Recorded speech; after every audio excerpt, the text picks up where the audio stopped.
तो good morning. तो Indian polity हमारी सीरीज जो चल रही है, यूनियन पार्लियामेंट चल रहा है। इसमें हमारे लोकसभा और राज्यसभा का पार्ट अपने कवर अप करा है।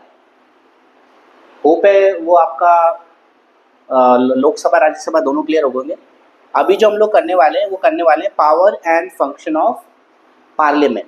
ठीक है, इसमें बेसिकली यूनियन पार्लियामेंट के पावर एंड फंक्शन और किस तरीके से वो स्टेट असेंबली से ज़्यादा पावरफुल है वो हम पढ़ेंगे कि किस तरीके से एक अपर हैंड है। क्योंकि देखिए, डिसेंट्रलाइजेशन हमने पावर की बात करी थी, जिसमें ये था कि जो आपके पार्लियामेंट है उसके पास भी पावर है और आपकी जो स्टेट असेंबली है उसके पास भी पावर है। लेकिन पार्लियामेंट कंट्री को चलाती है, स्टेट जो है वो एक स्टेट को चलाती है। इसीलिए मैंने उस दिन भी कहा था कि पार्लियामेंट के पास थोड़ा सा एक अपर हैंड रहता है। उसी को हम लोग थोड़ा सा डिस्कस करने वाले हैं कि किस तरीके के पावर्स है, क्या इसकी फंक्शनिंग रहती है, किस तरीके से ये थोड़ा सा स्टेट असेंबली से अपर हैंड रखती है। चलते हैं अगली स्लाइड पे। तो ये है power and functions of union parliament. ठीक है, यूनियन पार्लियामेंट के पावर्स एंड फंक्शन। तो पार्लियामेंट, क्योंकि देखिए लॉ मेकिंग बॉडी है, बट सिर्फ लॉ मेकिंग बॉडी नहीं आप इसको बोल सकते। यहाँ से बहुत सारे फंक्शंस आपके चलते हैं, पूरा देश यहाँ से चलता है। तो इसका जो पहला पावर है वो है लेजिस्लेटिव पावर। लेजिस्लेटिव पावर के अंदर में आपका क्या क्या आता है? ये आता है matters in the union list and concurrent list. ठीक है, तो जो भी आपकी 3 लिस्ट बताई गई थी, एक आपको कहा था कि यूनियन लिस्ट आपका है,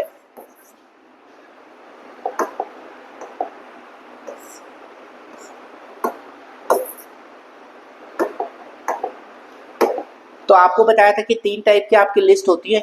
एक यूनियन लिस्ट है, एक कंकरेंट लिस्ट है और एक है स्टेट लिस्ट। तो देखिए पार्लियामेंट के पास पावर है, एक्सक्लूसिव पावर है लॉज बनाने की हर उस चीज पर जिस पर कि यूनियन लिस्ट या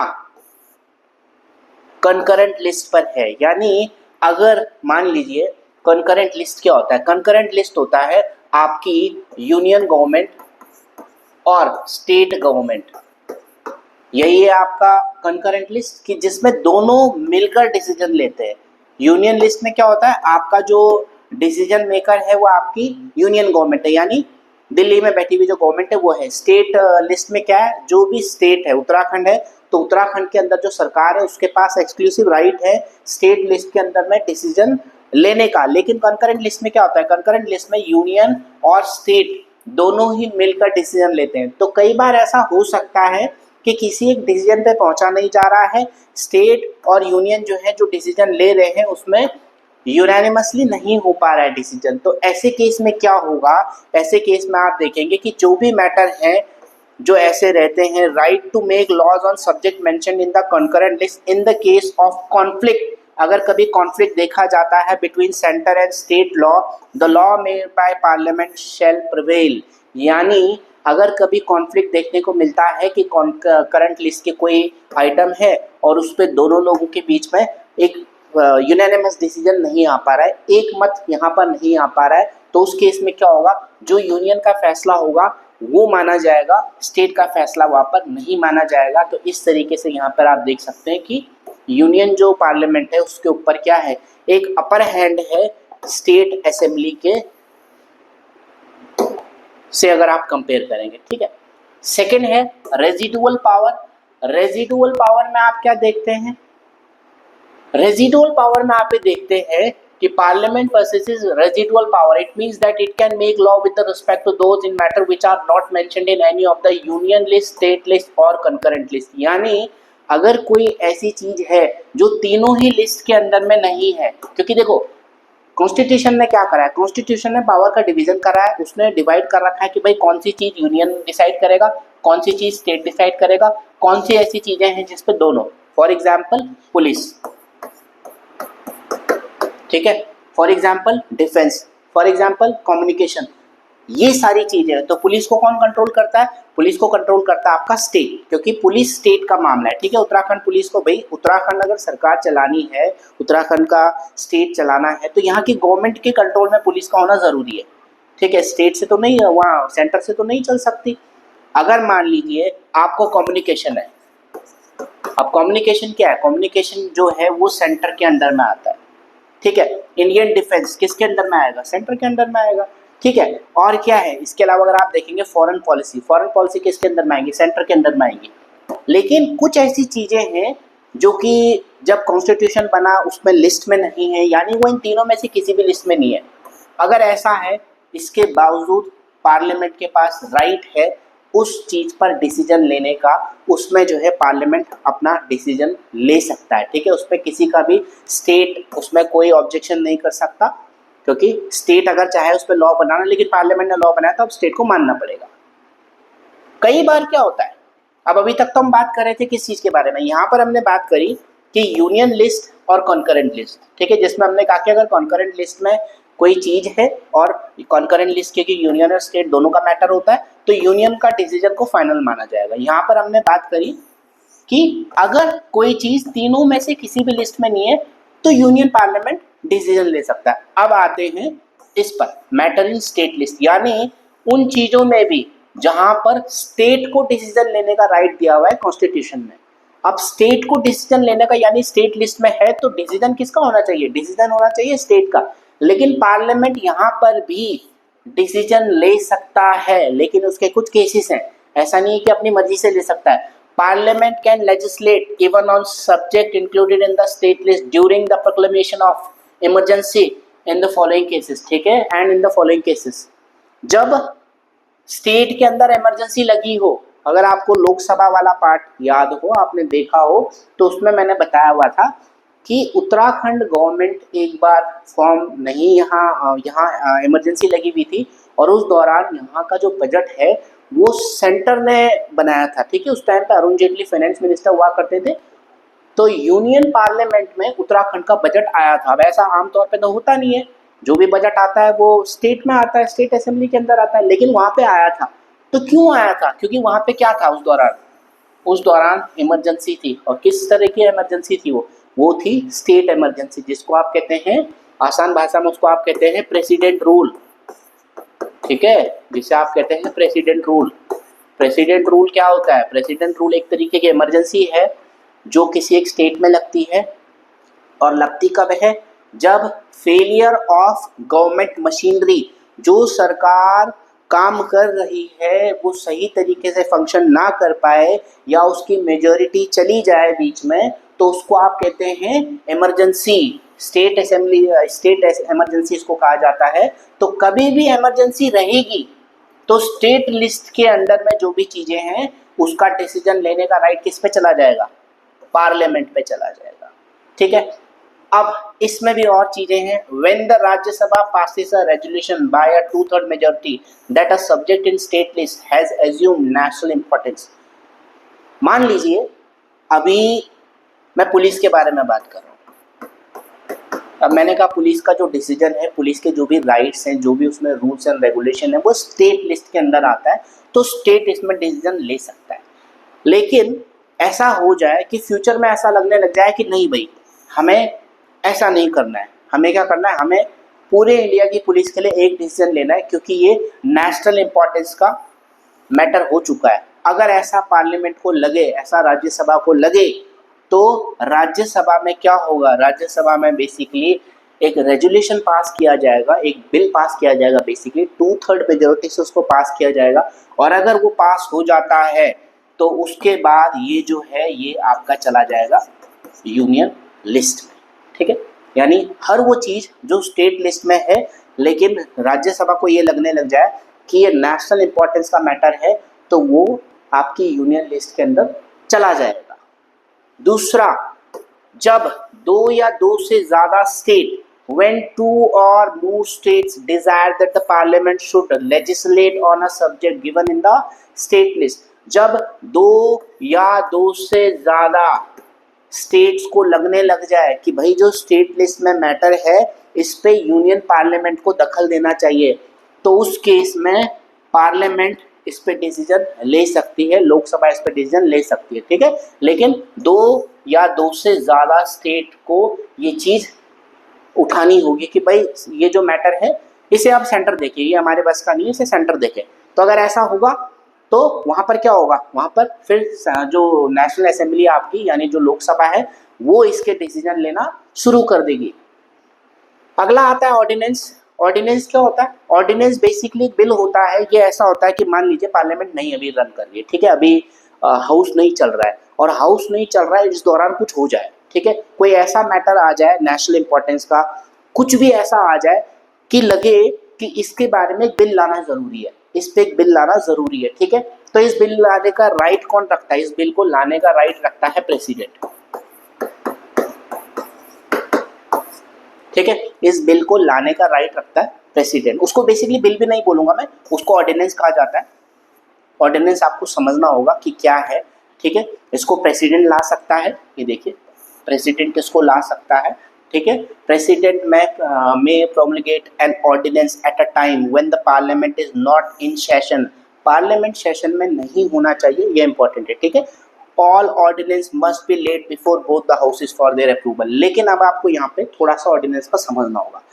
प्रेसिडेंट अगर किसी ऑर्डिनेंस को ला सकता है तो इसका ये मतलब नहीं कि प्रेसिडेंट को लगा कि चलो भाई मैं एक नया बिल बना देता हूँ। प्रेसिडेंट ने कहा कि भाई देखो आज से 6 बजे के बाद जो भी शाम को बाहर घूमेगा उसको 2 महीने की जेल हो जाएगी, तो प्रेसिडेंट ऐसा कर देगा, ठीक है। हालांकि ये होगा नहीं, बहुत ही इम्प्रैक्टिकल बात है, लेकिन चलिए अगर ऐसा हो गया तो क्या ये बात मान्य हो जाएगी? हो जाएगी मान्य, ठीक है। कितने टाइम के लिए ये हो जाएगी ये आपको देखना होगा, ठीक है। एक तो क्या होता है, ये ज़्यादा से ज़्यादा 6 महीने के लिए चल सकता है, ये सारी चीज़ें जो ऑर्डिनेंस है मैक्स टू मैक्स जो है 6 महीने के लिए आपका फोर्स में रह सकता है। इसके अलावा जब भी हाउस लगेगा, ठीक है, ordinance ceases to operate at the expiration of 6 weeks from the reassembly of parliament unless they are approved by the house, ठीक है। कोई भी ऑर्डिनेंस है वो बिल कब बनेगा, वो लॉ कब बनेगा? वो लॉ तभी बनता है किसी भी बिल का, आपको मैंने प्रोसीजर बताया था, मैंने कहा था लोकसभा जाता है, राज्यसभा जाता है, एक तरीका ये है। दूसरा तरीका राज्यसभा जाता है, लोकसभा जाता है, दूसरा तरीका, और अल्टीमेटली घूम फिर के जाता है प्रेसिडेंट के पास। यही प्रोसीजर है बिल का। प्रेसिडेंट इस पर साइन करेगा, अपना एक्सेंट देगा और आपका ये जो कानून है ये बन जाएगा, ठीक है। यहाँ पर क्या हुआ है, यहाँ पर सारे स्टेप्स हटके सीधा सीधा प्रेसिडेंट ने क्या करा, प्रेसिडेंट ने कहा कि भाई ये एक बिल बन रहा है, ठीक है, ये एक लॉ बन रहा है। अब इसे लॉ नहीं बोल सकते साहब, ऑर्डिनेंस बोल सकते हैं। 6 महीने ज़्यादा से ज़्यादा रह सकता है। जैसे ही हाउस आ जाएगा, यानी उस दौरान क्यों बना था, क्योंकि हाउस रन नहीं कर रहा था। अब जैसे ही हाउस रन करना स्टार्ट कर देगा, हाउस के रन करने के शुरू होते ही 6 हफ्ते मिलेंगे ज़्यादा से ज़्यादा, 6 वीक, 6 हफ्ते के अंदर अंदर अगर ये जो ऑर्डिनेंस था इसको दोनों हाउस पास नहीं कर देते, ठीक है, तो ये जो ऑर्डिनेंस है ये खत्म हो जाएगा, ठीक है। जो भी चीज़ें चल रहा था सारा नल एंड वॉइड हो जाएगा, जो भी ऑर्डिनेंस में लिखा हुआ था सारा खत्म हो जाएगा।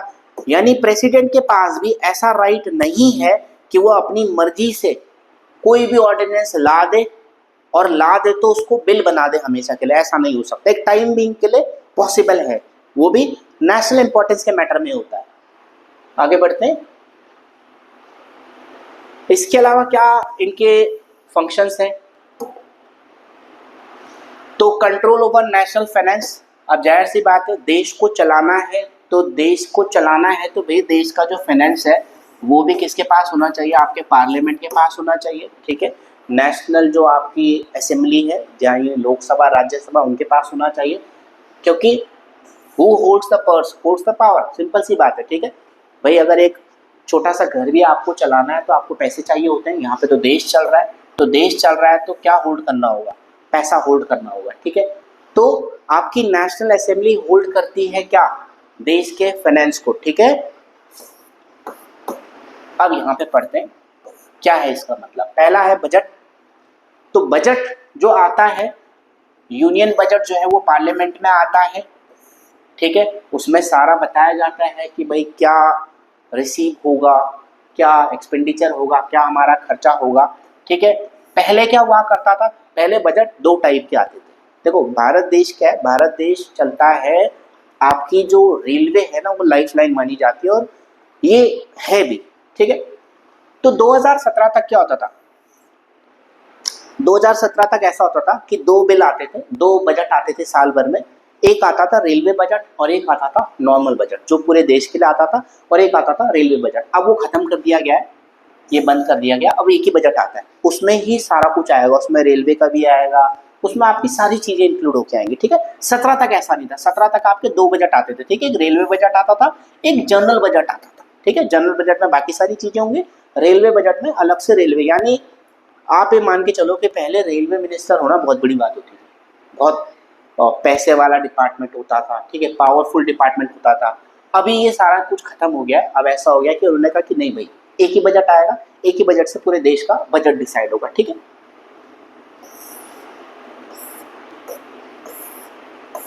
अब ये आपको देखना होगा कि एक्सपेंडिचर का क्या होता है। तो देखो, जो भी चीजें कंसोलिडेटेड फंड ऑफ इंडिया पे चार्ज होंगी, ठीक है, the sum required to meet other expenditure of the government, ठीक है।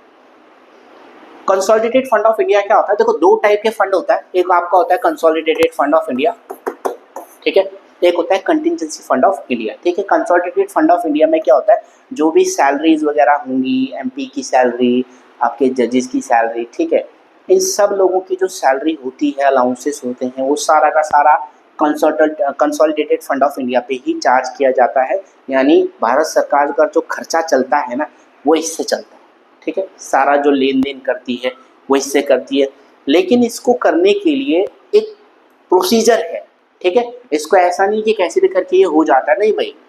Expenditure charge on the consolidated fund of India includes the salary allowance of president, speaker, deputy speaker, chairman, जजेस of high court, supreme court.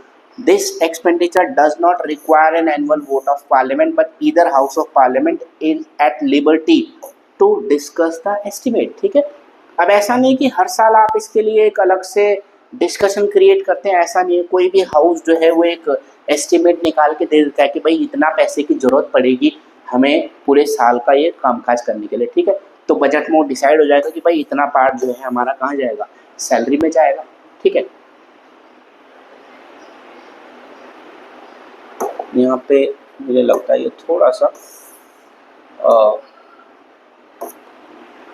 ये part हम पढ़ चुके हैं already, residual power, ये इसमें दोबारा आया है। वोट और अकाउंट समझ लेते हैं। वोट और अकाउंट क्या होता है, अगर मान लीजिए बजट पास नहीं हुआ, ठीक है, if the budget is not passed before the beginning of the new financial year, that is April 1, budget pass हो जाता है आमतौर पे, लेकिन अगर मान लीजिए बजट पास नहीं हुआ फिलहाल, तो क्या करेंगे। ऐसा तो है नहीं कि भाई देश रोक देंगे, खर्चा तो चलाना पड़ेगा। तो क्या होगा, there would be no money for the executive to spend करने के लिए पैसा नहीं होगा। Therefore a device known as vote on account which authorises the executive to draw fund from consolidated fund of India until the budget was passed by the parliament. तो एक vote on account एक तरीका बनाया गया है basically कि भाई मान लीजिए कभी बजट डिले हो गया किसी कारणवश, तो क्या होगा, कंसोलिडेटेड फंड ऑफ इंडिया से आप पैसा विड्रॉ कर सकते हैं। इस तरीके से वोट ऑन अकाउंट लगा के आप पैसा विड्रॉ कर सकते हैं ताकि खर्चे चलते रहे, ठीक है, देश चलता रहे, और जब आपका बजट आएगा फिर वो उसमें मैनेज कर दिया जाएगा। अगली स्लाइड पे चलते हैं। तो इसके अलावा क्या फंक्शन है यूनियन पार्लियामेंट का, ये कंट्रोल करती है एग्जीक्यूटिव को और एडमिनिस्ट्रेटिव जो अफेयर होते हैं, ठीक है। अब कैसे कंट्रोल करती है, एडमिनिस्ट्रेशन में क्या इनका दखल है। तो पहला जो आपको समझना होगा कि लोकसभा के अंदर क्या होता है, लोकसभा के अंदर जो मेजोरिटी एंजॉय कर रही है, जो पार्टी है पावर में, अभी मान लीजिए एनडीए आपकी गवर्नमेंट चल रही है, उसमें क्या होगा, उसमें आपके मिनिस्टर्स होंगे जिनके हेड को क्या कहते हैं, आप कहते हैं प्राइम मिनिस्टर, और उनके साथ होते हैं आपके काउंसिल ऑफ मिनिस्टर, ठीक है। ये कलेक्टिवली रिस्पॉन्सिबल होते हैं किसके लिए, हाउस ऑफ पीपल के लिए। ये कलेक्टिव रिस्पॉन्सिबिलिटी होती है इनकी किसकी तरफ, हाउस ऑफ पीपल की तरफ। अब हाउस ऑफ पीपल है कौन, हाउस ऑफ पीपल है आपका लोकसभा, ठीक है। जो आपका राज्यसभा था उसमें आपने पढ़ा था काउंसिल ऑफ स्टेट। उसमें मैंने आपको शुरुआत में एक बात बोली थी, मैंने आपको कहा था राज्यसभा जो आपका है वो किसके लिए रिस्पॉन्सिबल है, वो है एक स्टेट के लिए रिस्पॉन्सिबल, और लोकसभा लोगों के लिए रिस्पॉन्सिबल है, इसलिए आपको लोकसभा को हाउस ऑफ पीपल भी कहा जाता है। ठीक है, तो जो भी मिनिस्टर्स हैं वो तब तक ही हाउस के अंदर रह सकते हैं, वो मेजोरिटी को एंजॉय कर सकते हैं जब तक उनके ऊपर कॉन्फिडेंस है हाउस का। लोकसभा के अंदर कॉन्फिडेंस होना बहुत ज़्यादा इंपॉर्टेंट है। कॉन्फिडेंस यानी भरोसा, समझ सकते हैं, यानी अगर वहाँ 500 मेंबर्स हैं तो इन 500 में से कुछ साथ के होंगे सेम पार्टी के जो पावर में है भी, लेकिन कुछ ओपोजिशन के भी होंगे, तो ओपोजिशन का भी आपके ऊपर भरोसा होना चाहिए। वो इंपॉर्टेंट है कि भाई ओपोजिशन का भी आपके ऊपर भरोसा होना चाहिए।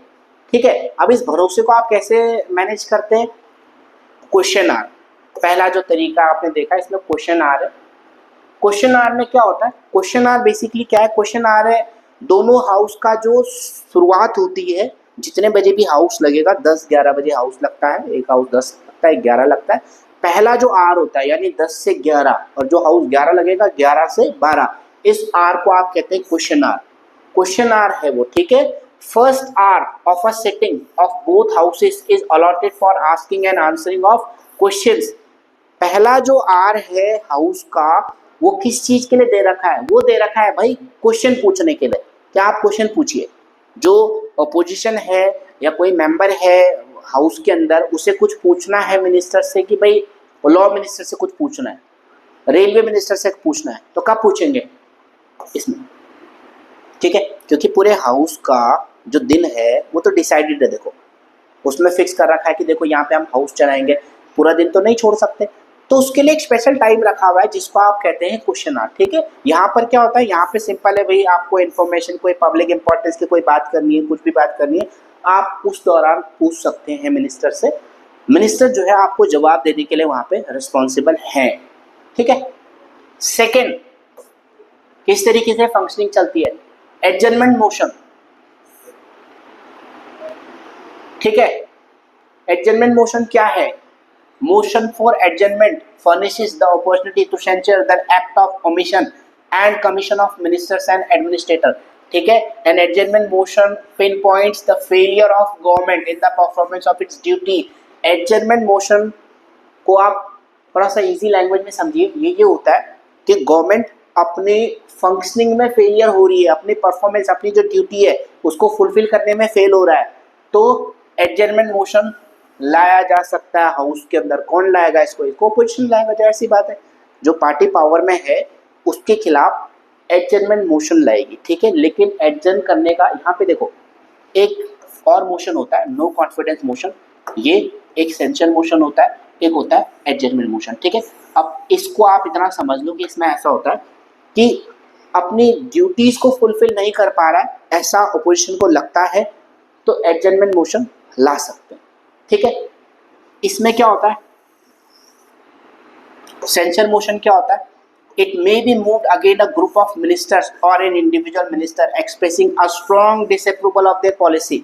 इसमें आप जो पॉलिसी बनी हुई है आप उससे एग्री नहीं करते, तो आपने कहा कि भाई एक सेंसर मोशन लाया जाएगा। ठीक है, लेकिन मोशन का मतलब क्या होता है? मोशन का मतलब होता है हाउस के अंदर डिस्कशन। मोशन का मतलब है हाउस के अंदर डिस्कशन। ठीक है, अब ऐसा नहीं कि किसी ने भी बोला कि भाई मैं एग्री नहीं करता, ऐसा नहीं हो सकता। देखो एक सिंपल मेजोरिटी आपको चाहिए, यानी 50 लोग आपको कम से कम चाहिए, आप 50 लोगों का ग्रुप होना चाहिए एडजर्नमेंट मोशन को लाने के लिए, और इसको लाने के लिए आपको हाउस में 2 घंटे पहले लगभग इंफॉर्मेशन देनी होती है। ठीक है, स्पीकर को लोकसभा के अंदर आपको देना होता है ये एडजर्नमेंट मोशन लाने के लिए आपको बोलना होता है कि भाई हम एडजर्नमेंट मोशन लाना चाहते हैं, हम सेंसर मोशन लाना चाहते हैं। ठीक है, आप 50 लोग हैं और आप इस पे बात करना चाहते हैं। ठीक है, उसके बाद बात होगी कि भाई इस पे बात करी जानी है नहीं जानी है। ठीक है, ऐसा नहीं है कि कोई भी उठा के ले आएगा कभी भी ले आएगा, नहीं, आपको 2 घंटे पहले कम से कम इंफॉर्मेशन देनी होगी कि हम इस पर मोशन लाना चाह रहे हैं। ठीक है, अब वही है, आपने कहा भाई आप अपनी ड्यूटीज को फुलफिल नहीं कर रहे, लेकिन इसमें एक चीज का ख्याल रखा जाना चाहिए, जिस भी मोशन को लाया जा रहा है, यानी जिस टॉपिक को आप उठाने जा रहे हैं, आप कह रहे हैं कि गवर्नमेंट अपनी ड्यूटी को फुलफिल नहीं कर रही है, उस सेशन के दौरान, यानी गवर्नमेंट के क्या होते हैं, हाउस चलता है पार्लियामेंट, तो सेशन होता है बेसिकली, बजट सेशन हो गया, ठीक है, उस पूरे सेशन के दौरान उस टॉपिक पर बात नहीं होनी चाहिए। यानी ऐसा नहीं है कि उस टॉपिक पे पहले से बात हो चुकी है और अब किसी मेंबर ने कहा कि नहीं भाई इस पे बात होगी, नहीं, फिर नहीं होगा, फिर वो मोशन नहीं आ सकता, ठीक है। आप उसी मोशन को ला सकते हैं जो आपको लग रहा है कि गवर्नमेंट इस मोशन पर बात नहीं करना चाह रही है, इस मुद्दे पर, मुद्दा समझो, आप मोशन छोड़ो, आप समझो इस टॉपिक पर गवर्नमेंट बात नहीं करना चाह रही है, गवर्नमेंट से बच रही है, अपनी ड्यूटी से भाग रही है, आपको ऐसा लगता है, तो आप ला सकते हैं ये और ये। अभी दो मोशन समझ लिए, तीसरा समझा देता हूं, नो कॉन्फिडेंस मोशन। देखो एडजर्नमेंट और सेंसर में क्या होगा, आप इस टॉपिक को लाएंगे, बात होगी, उस पर डिस्कशन होगा, जो भी आएगा वो है, ठीक है, गवर्नमेंट जाएगी नहीं। नो कॉन्फिडेंस मोशन थोड़ा सा अलग है, अब ये मिक्स करके लिखा हुआ है इसीलिए मैं आपको इस तरीके से समझा रहा हूँ, ये अलग अलग होना चाहिए। No confidence motion, no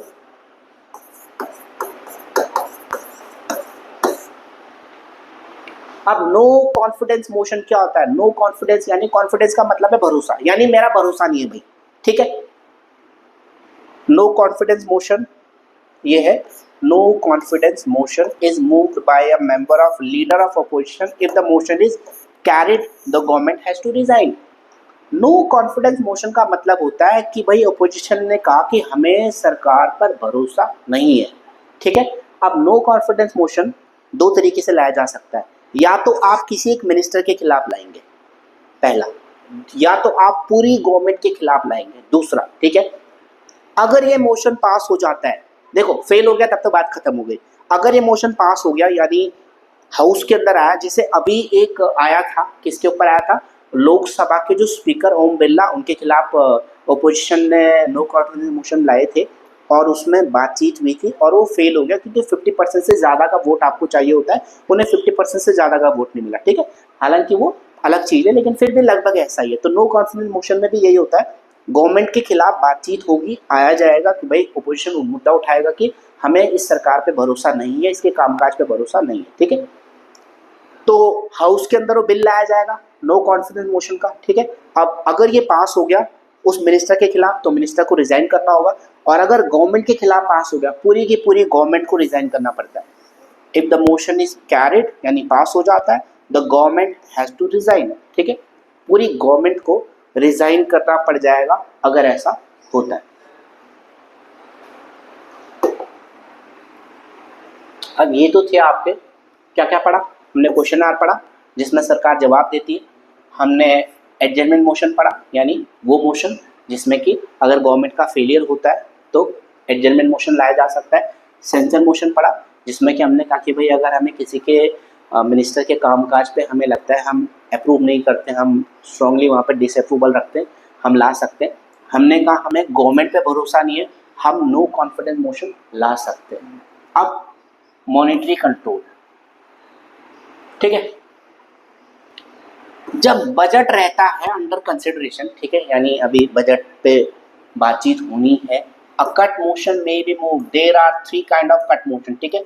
parliamentary committee होती है, कमेटी मैंने उस दिन में आपको कहा था कि जितनी पार्लियामेंट्री कमेटी होती है उसमें लोकसभा में ये बात हुई थी कि लोकसभा के जो स्पीकर है वो पार्लियामेंट्री कमेटी के मेंबर्स को डिसाइड करते हैं। उसमें ही एक इम्पॉर्टेंट कमेटी होती है ये पब्लिक अकाउंट्स, ठीक है। इसका काम क्या है, इसका काम है ये देखना कि भाई जो पैसा खर्च हो रहा है, ठीक है, जो भी पैसा खर्च हो रहा है वो किस हिसाब से हो, वो हो पार्लियामेंट के हिसाब से, जो भी पार्लियामेंट के नॉर्म्स है, पार्लियामेंट के जो रूल्स है उसके हिसाब से पैसा खर्च हो, ठीक है। और इस चीज को एग्जामिन कौन करता है, इस चीज को एग्जामिन करता है ऑडिटर जनरल ऑफ इंडिया, इसीलिए इनको क्या कहा जाता है, इनको कहा जाता है गार्जियन ऑफ पब्लिक पर्स, ठीक है। पब्लिक का जो पैसा है उसके ये गार्जियन माने जाते हैं, ठीक है। एग्जाम्पल, गवर्नमेंट ने एक सड़क बनाई, जैसे अभी एक नई एक्सप्रेसवे बनी है गंगा एक्सप्रेसवे, ठीक है। अब मान लीजिए गवर्नमेंट ने कहा कि इसमें 60,000 करोड़ खर्च हुआ है, गवर्नमेंट ने कहा 60,000 करोड़ खर्च हुआ है। उसके बाद अगर आपने देखा होगा क्या होता है, एक रिपोर्ट आती है, सीएजी की एक रिपोर्ट आती है। सीएजी की रिपोर्ट में सीएजी बताता है कि भाई देखो ये है, इसमें गड़बड़ी पाई गई है या इसमें सही पाया गया। सीएजी की रिपोर्ट को ही क्या माना जाता है, आधार माना जाता है बेसिकली। यानी पब्लिक के लिए गवर्नमेंट के ऊपर चेक कौन रखता है, सीएजी रखता है। सीएजी का काम यही है कि हम लोग ये चेक रखते हैं कि भाई पैसा सही जगह खर्च हो रहा है या नहीं हो रहा है, ठीक है। तो ये भी एक फंक्शन है यूनियन पार्लियामेंट का, ये देखना कि भाई पैसा जो है वो सही तरीके से खर्च हो। इसके लिए पब्लिक जो अकाउंट्स कमेटी है वो जिम्मेदार होती है, ठीक है। अगले उस पर चलते हैं। इसके अलावा क्या काम करती है यूनियन पार्लियामेंट, अगर कोई अमेंडमेंट लाना हो, ठीक है, अगर कोई अमेंडमेंट लाना हो, amendment the constitution can be amended by a bill introduce in either house and pass, ठीक है। अब पहले आप अमेंडमेंट समझ लीजिए। अमेंडमेंट यानी कॉन्स्टिट्यूशन के अंदर कोई भी बदलाव, कोई भी चेंजेस करने हैं, आप कॉन्स्टिट्यूशन में कुछ भी बदलाव कर रहे हैं तो आपको उसके लिए एक बिल पास कराना होता है पार्लियामेंट के अंदर, ठीक है। स्टेट में नहीं पास करा सकते इसको। कोई भी चेंजेस अगर करने हैं तो वो पार्लियामेंट में ही चेंजेस हो सकते हैं, ठीक है। तो वो आप किसी भी हाउस में ला सकते हैं। अब इसमें आपको एक चीज जो मैं बता रहा हूँ वो ये है कि आपको एक चीज मैंने कही थी कि अगर किसी बिल पर बात हो रही है, मान लीजिए एक अमेंडमेंट ला रहे हैं और इसमें लोकसभा पास कर दे इस बिल को कि हाँ भाई ठीक है ये चेंजेस होने चाहिए, उसके बाद क्या होगा, सेकंड स्टेप क्या होता है बिल का, लोकसभा से ये बिल जाता है राज्यसभा में और राज्यसभा इस बिल को अटका दे। राज्यसभा में इस पे क्लियर नहीं है लेकिन गवर्नमेंट चाहती है कि बिल आए, तो क्या होता है उस केस में, क्या होता है उस केस में जॉइंट सेशन आता है। यही होता है कि भाई एक हाउस में गया, दूसरे हाउस में गया, पहले हाउस ने पास कर दिया, दूसरे हाउस ने अटका दिया।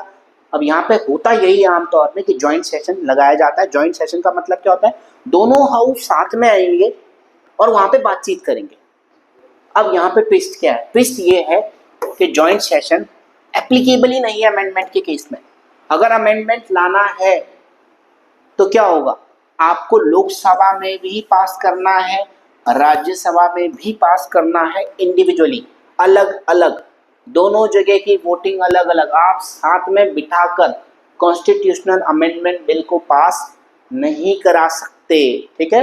तो जॉइंट सेशन यानी साथ में, उसमें आपने सिर्फ ये ध्यान देना है, ये एक एक्स्ट्रा इन्फॉर्मेशन थी, ये जॉइंट सेशन में आपके काम आएगा कि अमेंडमेंट के जो भी बिल्स होंगे, जितने भी अमेंडमेंट होंगे, सारे बिल अलग अलग पास होने चाहिए दोनों हाउस के अंदर, ठीक है। अगले उसमें जाते हैं, डिस्ट्रीब्यूशन ऑफ लेजिस्लेटिव पावर, ठीक है। ये है कॉन्स्टिट्यूशन प्रोवाइड करता है, जो हम ऑलरेडी बात कर चुके हैं कि यूनियन लिस्ट है जिसमें कि यूनियन लॉज बनाएगी, स्टेट लिस्ट है जिसमें स्टेट लॉ बनाएगी, कंकरेंट लिस्ट है जिसमें कि दोनों ही लॉ बनाएंगी और दोनों ही लॉ में अगर क्या है, टकराव है, तो किसका लॉ माना जाएगा, यूनियन का, ठीक है। यानी स्टेट का जो बात है वो नहीं मानी जाएगी, वहाँ पे अपर हैंड दिया जाएगा किसको, आपकी यूनियन गवर्नमेंट को। अगले उसके तरफ चलते हैं। अब ये है हमारा आज का आखिरी स्लाइड। अब मान लीजिए कोई मेंबर ऑफ पार्लियामेंट है, वो काम कर रहा है, वो बिल्स उठा रहा है, वो चीजें कर रहा है, हाउस के अंदर कुछ बोल रहा है, तो देखो इस डिस्कशन में क्या होगा, किसी को बात अच्छी लगेगी, किसी को बुरी लगेगी। तो इन सब चीजों से बचने के लिए क्या है, कुछ प्रिविलेज है, कुछ इम्यूनिटी है मेंबर ऑफ पार्लियामेंट के लिए, कुछ उन्हें प्रिविलेज दे रखे हैं, कुछ इम्यूनिटी दे रखी है। क्योंकि देखो इम्यूनिटी नहीं देंगे ना तो क्या होगा, हाउस के अंदर कोई कुछ करने जाएगा और क्या होगा, बाहर कोई उस पर केस डाल देगा। क्या ये पॉसिबल है, नहीं। अब आपको समझना होगा कि इम्यूनिटी क्या क्या है। पहले मैं इम्यूनिटी पे बात कर लेता हूँ, इस पर मैं बाद में आऊँगा। पहला है freedom of speech. Constitution provides absolute freedom of speech to MP in parliament. Parliament के अंदर बोली गई बात के लिए फ्रीडम ऑफ स्पीच है, यानी आप पार्लियामेंट के अंदर की किसी भी बात को कोर्ट में चैलेंज नहीं कर पाएंगे, ठीक है। No member shall be liable to proceedings in any court for anything said और any vote given by him in parliament. Parliament के अंदर किसी भी बात को बोलना उसका राइट है, वो किसी चीज़ पे वोट करता है, वो उसका अपना पर्सनल ओपिनियन है कि वो फेवर में जाना चाहता है या अपोजिशन में जाना चाहता है, ठीक है, यानी उसको कोर्ट में चैलेंज नहीं किया जा सकता। आप पार्लियामेंट के अंदर किसी भी बात को, किसी भी एक्शन को कोर्ट में चैलेंज नहीं कर सकते एक एमपी की। Second, freedom from arrest, arrest नहीं कर सकते एमपी को, लेकिन अरेस्ट नहीं कर सकते का ये मतलब नहीं कि कर ही नहीं सकते कि उसने मर्डर कर दिया तब, ऐसा नहीं है। एमपी इंजॉय करता है फ्रीडम को, लेकिन यहाँ पे ये देखिए कब करता है, during the session of the house, जब हाउस चल रहा है, 40 day before and after such session, यानी सेशन शुरू होने से 40 दिन पहले और 40 दिन बाद तक इम्यूनिटी रहती है, लेकिन immunity is limited to civil cases only. Authority must inform the speaker chairman about the reason of arrest. अगर अरेस्ट करने की नौबत आती है तो ऑथोरिटीज को स्पीकर को इन्फॉर्म करना होगा। इसका एग्जाम्पल आप यहाँ पे देख सकते हैं। एक एमपी को अरेस्ट किया गया 1974 में, लोकसभा मेंबर थे, इनको अरेस्ट किया गया, और जब अरेस्ट किया गया तो उस जमाने में क्या था, पुलिस ने क्या करा, पुलिस ने टेलीग्राम भेजा, ठीक है, उन्होंने टेलीग्राम भेजा पुलिस ने स्पीकर को इन्फॉर्म करने के लिए कि भाई देखो हमें इनको अरेस्ट करना है और हमें इसकी परमिशन चाहिए, ठीक है। यानी आप बिना स्पीकर की परमिशन के राज्यसभा के केस में चेयरमैन हो जाएंगे, बिना स्पीकर और चेयरमैन की परमिशन से आप जो है अरेस्ट नहीं कर सकते, ठीक है। लेकिन इम्यूनिटी जो है वो कुछ ऐसे हैं जिसमें कि ये नहीं लगती है, ठीक है। ऐसा नहीं कि कुछ भी करके एमपी भाग सकते हैं, एक लेवल तक वो अरेस्ट डाला जा सकता है, ठीक है। Power to regulate the affair of the house, हर मेंबर के पास राइट है ये कि हाउस के अंदर जब प्रोसीडिंग्स चल रही हैं, ठीक है, क्या पावर्स हैं, regulate its internal affair, exclude stranger from the gallery, punish member और outsiders from contempt of the house. आपको स्पीकर के दौरान मैंने बताया था कि स्पीकर क्या करता है, स्पीकर परमिट करता है स्ट्रेंजर्स को गैलरी में, अगर स्ट्रेंजर्स या मीडिया पर्सन को गैलरी में आने देना है, इसका जो डिसीजन है वो कौन ले सकता है, इसका डिसीजन ले सकता है आपका स्पीकर, ठीक है।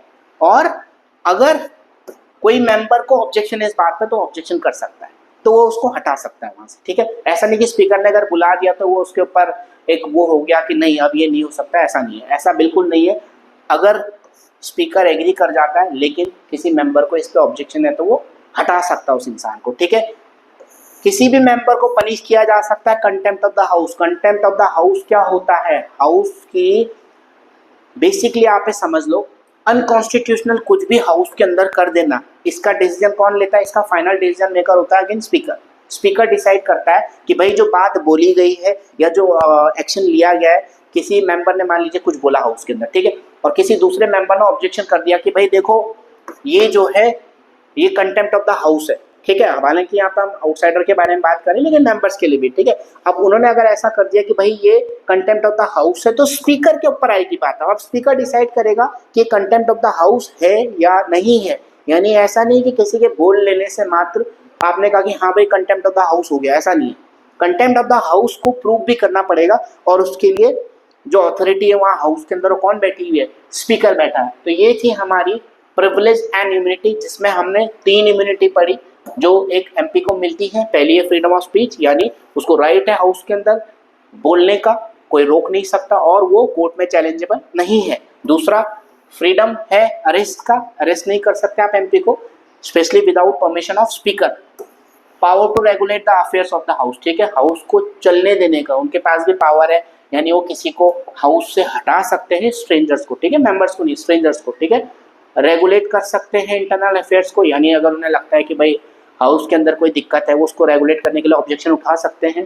पनिश कर सकते हैं मेंबर से आउटसाइडर को, लेकिन इसमें जो मेन जो भूमिका होती है वो किसकी रहेगी, अगेन स्पीकर की रहेगी, ठीक है। तो ये था हमारा आज के लिए एक क्विक थोड़ा सा हम रिकैप देखेंगे फर्स्ट स्लाइड से क्विकली, जरा 2 मिनट में देखेंगे कि आज हमने क्या क्या पढ़ा।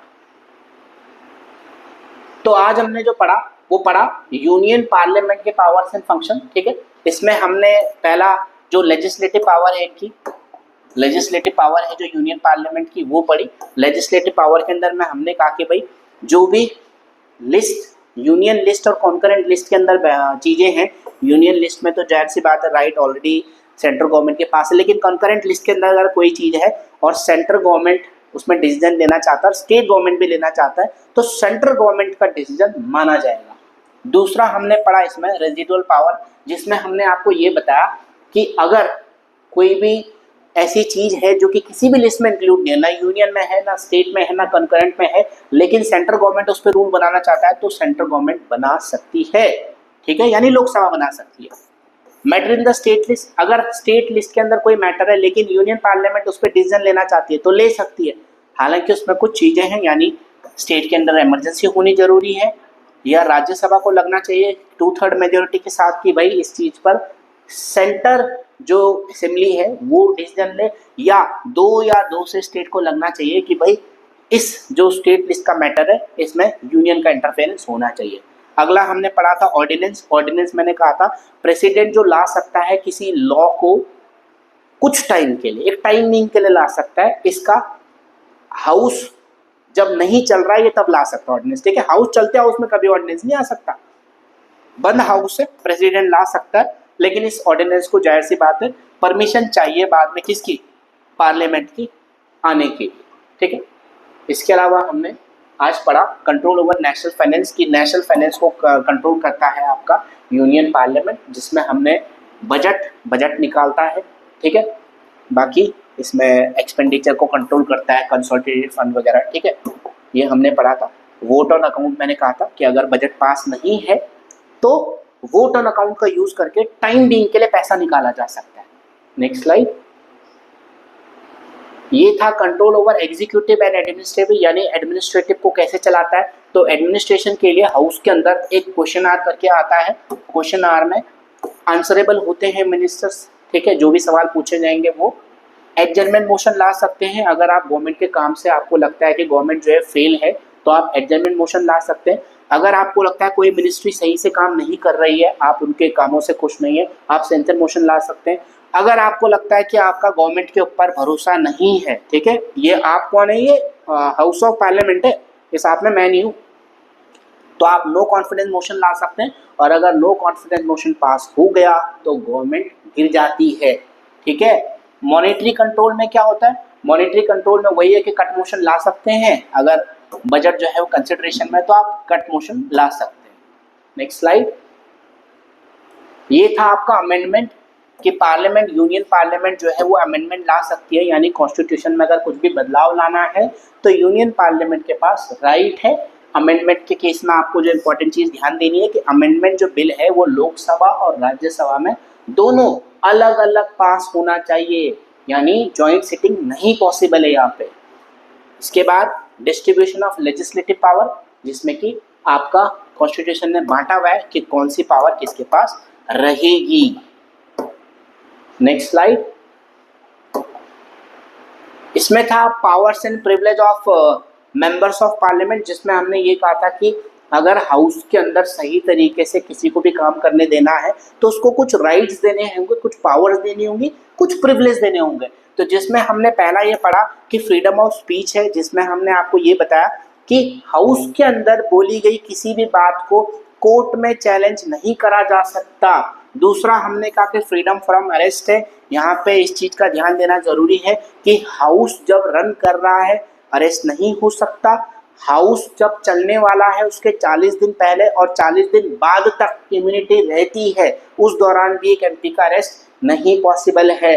पावर बताई थी, जिसमें हमने आपको ये बताया था कि एक मेंबर ऑफ पार्लियामेंट रेगुलेट करने की पावर रखता है इंटरनल अफेयर्स को, किसी भी स्ट्रेंजर को वहां से हटाने का वो रखता है, राइट रखता है। इसमें जो आपका डिसीजन मेकर होता है वो चेयरपर्सन होता है हाउस का, लोकसभा के केस में वो स्पीकर होता है। किसी भी मेंबर या आउटसाइडर को कंटेम्प्ट ऑफ हाउस लगा सकता है, लेकिन अगेन डिसीजन मेकर जो इसमें रहेगा वो आपका रहेगा स्पीकर या चेयरपर्सन। तो ये था हमारा आज का वीडियो, ठीक है। अब हम जो देखो अभी तक कर चुके हैं वो लोकसभा, राज्यसभा और आपकी यूनियन पार्लियामेंट का जो अपर हैंड है स्टेट असेंबलीज पे, वो हमने कवर अप करा है। होप सो आपको ये समझ आया होगा। अगर देखो नहीं समझ आया है तो आप अपने डाउट्स को, क्वेरीज को डाल सकते हैं। कोशिश ये रहेगी कि आप जो है जो भी डाउट्स डालेंगे हम उसको सॉल्व करेंगे। आज वाली सीरीज का मैं एक इम्पॉर्टेंट पार्ट बताना चाहता हूँ 10th ICC के लिए। जो आज का पार्ट था ये ज़्यादातर जो आपके एग्जाम में आएगा वो शॉर्ट आंसर्स में आ सकता है, क्योंकि बहुत सारी चीज़ें इसमें कवर अप करी हुई थी और इसमें ऐसा लगा जैसे बहुत सारा मिक्सअप देखने को मिला आज के टॉपिक्स में। ठीक है, कि बहुत सारी चीज़ों को बहुत छोटा छोटा करके डाला हुआ है, तो आपको ना थोड़ा सा डिटेल में इसको देखना होगा, क्योंकि शॉर्ट आंसर इससे बन सकते हैं और MCQ बेस्ड इससे बन सकते हैं। बाकी कुछ भी डाउट रहेगा आप कमेंट कीजिएगा, हम आपको बता देंगे। आज के लिए इतना ही। Thank you so much.